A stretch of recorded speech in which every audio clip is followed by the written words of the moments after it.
কি করছো? বসে বসে কি? বসে বসে পড়াশোনা? এখন কি খাবে মাম্মাম? মাম্মাম এখন কি খাবে? কি খাবে? মাম্মাম এখন কি খাবে?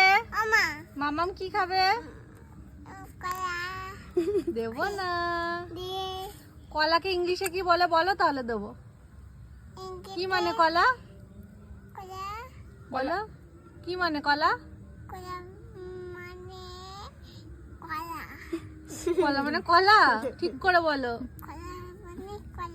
না না, ব্যানানা মানে কি? ব্যানানা মানে কি? ব্যানানা মানে কি? আগাস না মাম্মাম কি? এই নাও কলা। ব্যানানা মানে কলা, দুষ্টু। খুদে মানে খুয়ে দেবে? কে খাবে? টনি খাবে? কটা খাবে? এ নাও মাংকি কি খাবে? এটুকু কে খাবে? কে খাবে এটুকু?